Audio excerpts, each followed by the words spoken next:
Então, meu pequeno gafanhoto, papel e caneta na mão e anote. A primeira coisa que nós temos que falar é sobre o que os dois treinamentos, os que os dois reparos de placa, né, as duas marcas, iPhone e Android, né, têm em comum. O que vocês acham aí que tem em comum entre um e outro, né? Entre uma arquitetura de iPhone e arquitetura de Android. Então, a primeira coisa que nós temos que falar é sobre o que eles têm em comum entre um e outro. Então, já vou falar aqui para você, né? O estudo do reparo de placas, quando é bem executado, tem que passar pela base. E o que é essa tal de base?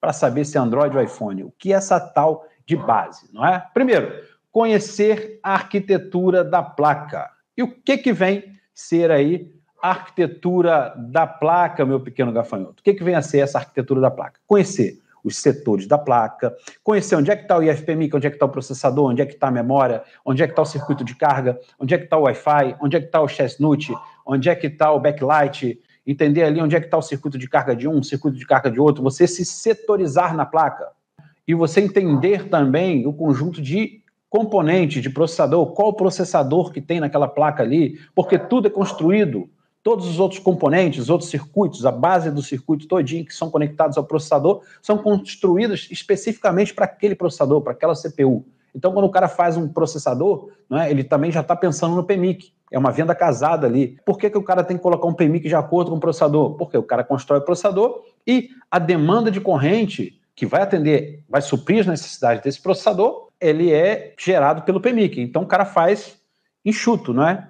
Um PMIC específico para atingir uma gama de processadores ali, ou um processador específico. Então, por isso que é importante aí a gente estudar a arquitetura, saber identificar a placa, saber onde é que está cada componente ali, cada circuito, cada bloco, para a gente também estar relacionando a falha com o setor da placa, para a gente aumentar a nossa IVP, né? O que vem a ser IVP? IVP é um método que a gente desenvolveu, não é? Que amplia a capacidade de você reparar 6 placas, a cada 10 placas, 6, você utilizando o IVP, utilizando a técnica, o método IVP, você vai conseguir, reparar 6 placas a cada 10 somente com a inspeção visual. E tem toda uma técnica por trás da IVP, um conjunto de técnicas através dessa inspeção visual que a gente vai conseguir reparar sim 6 a cada 10 placas, meu pequeno gafanhoto. Mas conhecendo o quê? Ampliando a capacidade de entender a arquitetura da placa com a IVP,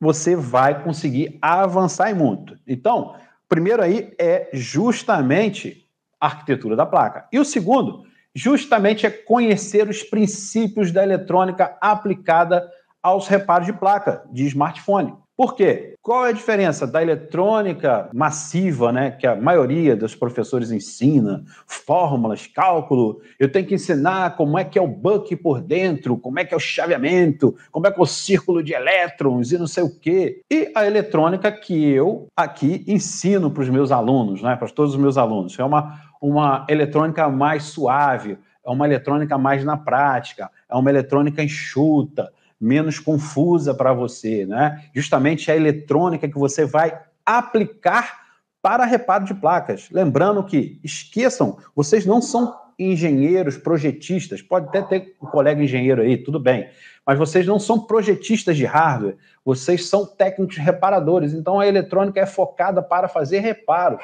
e não para projetar placas, totalmente diferente. Aí vai acontecer o quê? A obesidade intelectual vai encher de conteúdo desnecessário e a nossa cabeça é como se fosse um HD. Nós temos um espaço correto ali para a gente armazenar essas informações. E quando entra uma informação nova, uma informação antiga sai da nossa cabeça. É super natural isso. Isso, se você estudar neurociência, é normal, né? Então, nós temos uma capacidade de armazenamento de informações no nosso cérebro, como se fosse um HD. Tem que sair uma informação antiga para entrar uma informação nova. E quanto mais informação acerca da eletrônica geral, não é? Você vai se perder. O ideal é o quê? Uma eletrônica aplicada, meu pequeno gafanhoto, direcionada, que vai te dar um caminho certo para que você consiga, não é, fazer justamente do reparo de placas o seu ganha-pão mensal, o seu ganha-pão diário, viver tranquilamente de reparo de placas. A eletrônica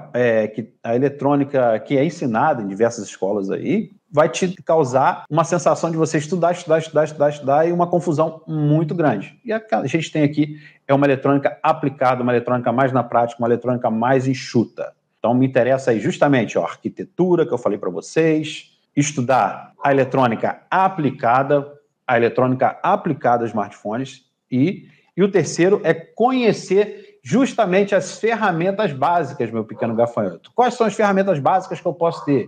Um equipamento básico que tanto vai servir para Android, tanto vai servir para iPhone, é o nosso multímetro. É uma série de 6 vídeos onde nós falamos no vídeo passado. Se você não está ligado na série do multímetro, né, nós já temos lá o vídeo 1 e vídeo 2 que está aqui no YouTube. Então, vá lá, dá uma olhadinha nesse vídeo lá que eu falo, né? Conhecendo o multímetro aí e suas principais escalas de medição que a gente aplica na eletrônica aplicada a smartphones. E não pode ser também qualquer multímetro.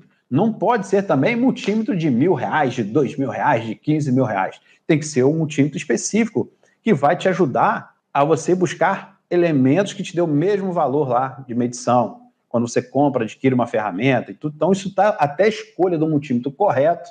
Não é o mais caro, porque aqui nem sempre o que é mais caro vai servir para você. Às vezes, você está comprando um multímetro de R$1.000, esse multímetro não vai servir na sua bancada, porque você vai fazer a aquisição de outras ferramentas que não vai bater esses valores que você está medindo com esse multímetro. E um multímetro de R$217 vai conseguir te dar o mesmo resultado. Quiçá um resultado melhor, porque ele tem algumas funções a mais ali. Ok, pessoal? Então, o multímetro. E outra ferramenta fundamental. O multímetro seria como se fosse o estetoscópio do médico, aquele aparelhinho que o cara escuta lá o pulmão, né? Escuta aqui o coração, aquele estetoscópiozinho. E outra ferramenta fundamental é a fonte de bancada. Porque a fonte de bancada vai me dar se o aparelho está morto, se é curto, se é fuga, se está com pulso de boot alterado, se é software, se é memória, se é processador. Então, a fonte de bancada, se eu dominar também a fonte de bancada, eu vou conseguir aí reparar muito aparelho, ok? Tenho que dominar o multímetro e tenho que dominar a fonte de bancada. O próximo, né, que é o quarto item, é conhecer os protocolos de diagnóstico, meu pequeno gafanhoto. Né? E aqui eu vou falar para você o que é o protocolo de diagnóstico. O protocolo, né, é um passo a passo, é uma sequência para a gente chegar ao diagnóstico. E por que eu devo aprender esse protocolo? Para justamente facilitar o nosso caminho. Quando a gente tem um passo a passo a seguir, conhecendo a arquitetura, aplicando conhecimento de medição, aplicando conhecimento de fonte bancada. Se eu tiver um protocolo, que é uma sequência de passo a passo para validar as etapas daquele bloco de funcionamento, não é? Eu vou conseguir. Aqui tem que ter isso, aqui tem que ter isso, aqui tem que ter isso. É um protocolo. E é um protocolo, quando eu uso um protocolo, eu uso, por exemplo, vou dar um exemplo aqui básico, um protocolo de diagnóstico de falha de backlight. O mesmo protocolo que eu utilizo no Android, eu utilizo no iPhone. E tem o mesmo resultado. O mesmo protocolo, a mesma técnica de medição, a mesma técnica de estrutura, a mesma técnica de ensinamento, eu ensino para Android e para iPhone, é a mesma coisa. Você consegue aplicar com esse protocolo de diagnóstico, você consegue reparar backlight em Android e backlight em iPhone. É assim também em circuitos de carga, é assim também em radiofrequência, é assim também em circuito de Wi-Fi, é assim em circuitos de falha de inicialização. Protocolo, um caminho para te levar ali, uma guia de orientação para que você siga o passo a passo. É como subir uma escada. Você vai subir degrau por degrau. Em cada degrau é um degrau que você vai subir e vai alcançando mais resultado e mais resultado. Ok, pessoal? Então, muito importante aí aprender os protocolos. Por quê? Ele vai te gerar resultado muito mais rápido na sua bancada, ok? Conhecer também, meu pequeno gafanhoto, é o item 5, conhecer também, não é?